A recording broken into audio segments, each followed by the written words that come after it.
Hola, ¿qué tal? Mi nombre es Ángel Morán y les voy a hablar un poco acerca de cómo se puede utilizar el análisis no arquimediano para describir un fenómeno físico llamado desdoblamiento de proteínas. Esta charla se llama Ecuaciones diferenciales sobre los no autónomas, sobre los números p-ádicos y grafos dinámicos. Entonces, rápidamente vamos a ver cuatro partes. Vamos a hablar un poco acerca del desdoblamiento de proteínas, sobre caminadas sobre grafos dinámicos y vamos a hablar acerca de números p-ádicos en particular. Nosotros sabemos que un espacio métrico es un conjunto que tiene una función llamada métrica que satisface estas tres propiedades. La última desigualdad es llamada desigualdad del triángulo. Otro ingrediente importante para la charla es los números p-ádicos. Una forma de poder saber, de introducirlos es preguntarnos cuáles son los valores absolutos que puedo definir sobre los racionales. Resulta que el teorema de Artrovsky nos dice que solamente podemos encontrar una cantidad infinita, pero muy particular. Esta es de que solamente podemos encontrar valores, el valor absoluto usual o un valor absoluto p-ádico. Es decir, cualquier otro valor absoluto definido sobre Q va a ser equivalente a alguno de estos dos. La completación de Q con la norma p-ádica definida por esta manera, donde a cada fracción AB reescrita de esta manera se le asocia el número p a la menos n. La completación con esta norma p-ádica se le conoce como los números p-ádicos. Un espacio métrico que satisface una desigualdad más fuerte que la desigualdad del triángulo, que es esta que está aquí, que es la desigualdad ultramétrica, se le llama espacio ultramétrico. Los números p-ádicos son espacios ultramétricos que pueden ser representados por series de potencias eh, en la variable p. Notemos que esta serie de potencias, si valoramos la convergencia con el valor absoluto usual, diverge. Pero con el valor absoluto p-ádico, esta serie converge. Espacios ultramétricos no solamente se encuentran los números p-ádicos, sino que aparecen de manera muy natural en muchos fenómenos, desde árboles donde tengamos una estructura fractal como esta, hasta realmente árboles jerárquicos en donde exista una relación entre descendientes y ascendientes. La geometría de Cope es muy particular y para nada parecida a la de los números reales. Realmente los números p-ádicos resultan ser fractales y tienen una estructura jerárquica inherente en su topología. Como podemos ver aquí, los números p-ádicos pueden ser interpretados por medio de árboles, en donde las series de potencias que definen un número p-ádico al ser truncadas pueden ser estos números hasta cierta truncación, pueden ser interpretados como un árbol como se muestra aquí. Este árbol, al mismo tiempo, puede ser interpretado como una unión disjunta finita de bolas, como se muestra de esta manera. Esta es la estructura fractal a la que me refiero de los números p-ádicos. Por otro lado, eh, vamos a hablar un poco acerca de de sistemas complejos. Vamos a ver su relación con sistemas p-ádicos. Un sistema complejo va a ser aquel que pueda ser descrito como una caminata aleatoria sobre un paisaje de energía complejo. Es decir, si tenemos un sistema en donde cada uno de los estados del sistema representa una configuración de otro nanosistema, y de manera que la transición entre un estado y otro suceda de manera aleatoria, vamos a decir que tenemos un sistema complejo. ¿Por qué complejo? Porque los niveles de energía que va a tener cada uno de estos estados de nuestro sistema va a tener muchos mínimos locales. Cuando esto sucede, se le conoce como un sistema complejo. Para ser más específicos, vamos a verlo con un ejemplo. Hay un fenómeno biológico que se le llama el doblamiento de proteínas, en donde una proteína pasa de estar en un estado llamado desdoblado a un estado doblado. Es en el estado doblado en donde la proteína empieza a funcionar dentro del organismo. Por eso es tan importante tratar de describirla de manera física y matemática para hacer modelaciones. Para que la proteína llegue al estado doblado, necesita pasar por diferentes estados. Cada uno de estos son un estado. El estado S1 y el estado S2 difieren cada uno por medio de la cantidad de energía que tiene, la energía potencial que tiene cada uno de estos sistemas. ¿Cómo sucede dicha transición? Para que la proteína pase del estado S1 al estado S2, tiene que pasar por una dinámica sobre un paisaje de energía, es decir, perdiendo energía al momento de pasar de un estado a otro. Estas barreras entonces quedan determinadas por la diferencia de energía entre cada uno de los estados.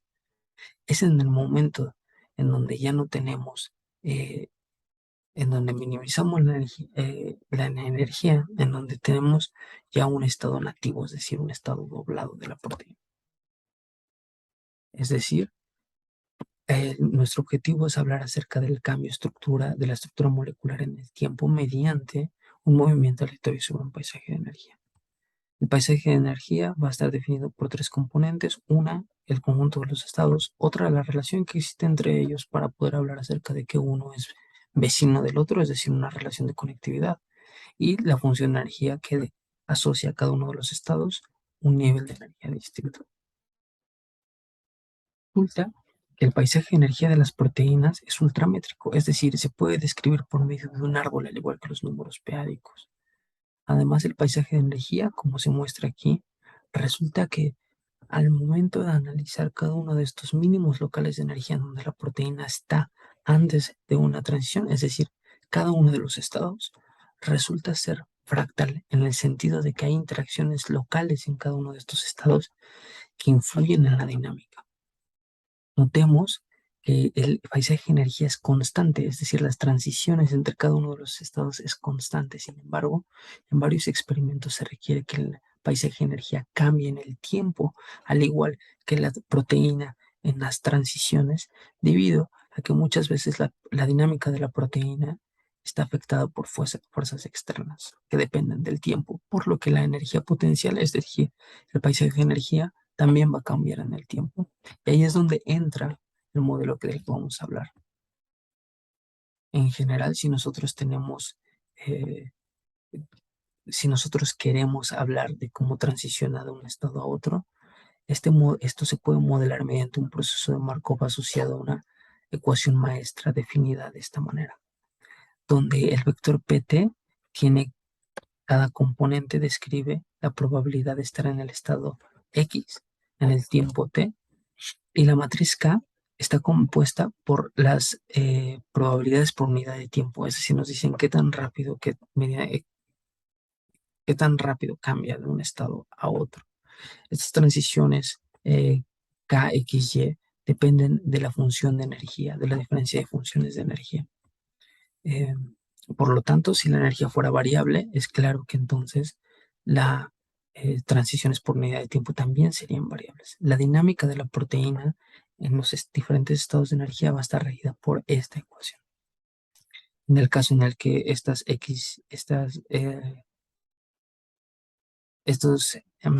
probabilidades por unidad de tiempo cambien en el tiempo, tendríamos aquí una ecuación con una matriz K que depende del tiempo.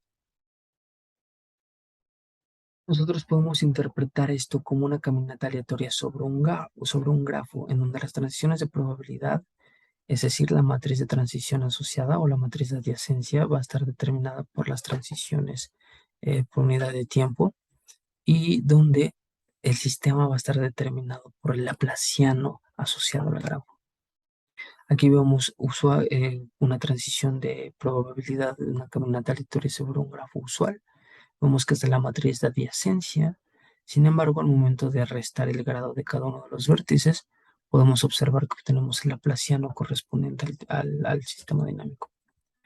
¿Cómo podemos utilizar los números p-ádicos para no solamente tener una energía variable en el tiempo, sino también para poder hablar acerca de una estructura jerárquica dentro de cada una de estas cuencas de energía, de estos valles de energía? Lo que hacemos es lo siguiente.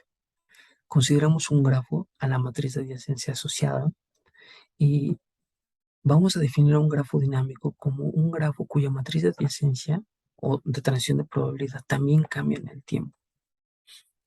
Al vértice del grafo le vamos a asociar una bola p-ádica y por tanto a los vértices le vamos a asociar un compacto p-ádico de esta manera. Ahora, para hablar acerca de la conectividad del grafo, lo que vamos a definir es un kernel p-ádico como se muestra aquí, en donde cada una de las de las componentes de la matriz se le va a asociar una combinación, un producto de bolas. Notemos que esto es bastante natural. Prácticamente lo que estamos haciendo es asociar a cada una de las bolas que corresponde a los vértices su peso o el peso del vértice que las une asociado. Pues vamos a definir por medio de este kernel el siguiente operador integral que se le conoce como laplaciano peádico variable en el tiempo. Se le llama laplaciano peádico puesto que al momento de nosotros restringir este operador en un espacio vectorial complejo de dimensión finita, un espacio de funciones que realmente es isomorfo a un Cn, donde C es el campo de los números complejos, eh, resulta que la representación matricial de este operador es el laplaciano asociado a la matriz de adyacencia dinámica. Por lo tanto, se le llama eh, laplaciano, ¿no? El problema de Cauchy asociado a dicho laplaciano puede resolverse gracias a que si nosotros suponemos la hipótesis de que los cambios de transición dependientes en el tiempo son eh, continuos, podemos probar que el operador resulta ser fuertemente continuo en la norma de, del operador, en la norma del espacio de funciones donde estamos analizando el problema de Cauchy, gracias a este teorema. Es decir, gracias a este teorema, este libro lo recomiendo mucho, podemos establecer la existencia y unicidad de la solución de este sistema de Cauchy asociado al operador Laplaciano. Eh, Más aún, podemos demostrar que la dinámica asociada a dicho problema de Cauchy está determinada eh, por un proceso de Markov, donde las transiciones de probabilidad están dadas por medio de ciertas medidas en, em, en la sigma álgebra de conjuntos de Borel en el espacio Kn.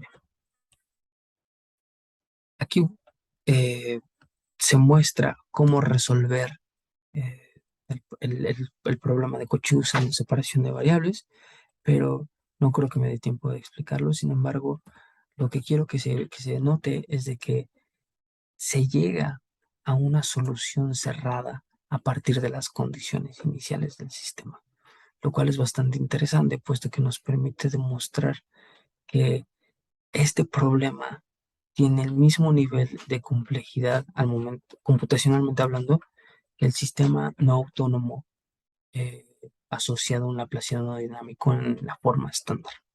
Sin embargo, al momento de nosotros utilizar a los números peádicos, estamos ganando también un ruido peádico debido a las fluctuaciones internas locales, porque ya el vértice no lo estamos interpretando solamente como un punto en donde está el sistema, sino como una estructura jerárquica en donde hay fluctuaciones internas que alteran la dinámica del grafo, la dinámica de la caminata aleatoria, como se puede ver aquí en esta solución. Esta última parte es el ruido debido a la estructura peádica inherente al sistema.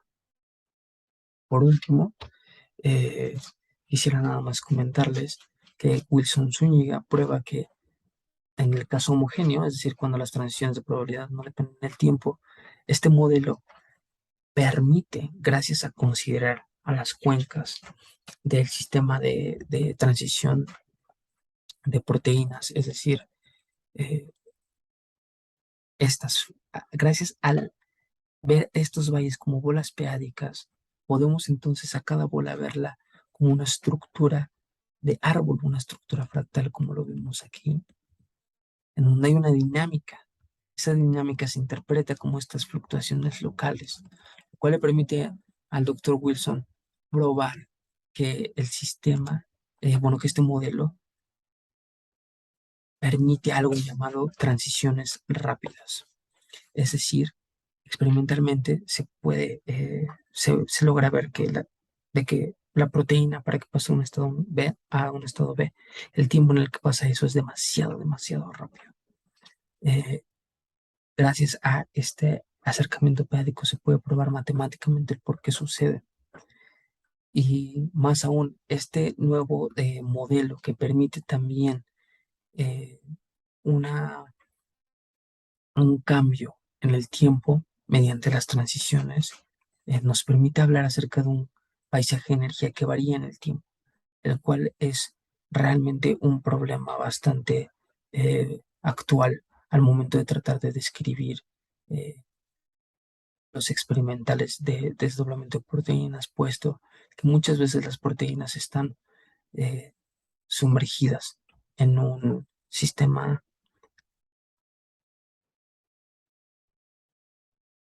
muchas veces están en un paisaje de energía que depende del tiempo debido a fuerzas externas.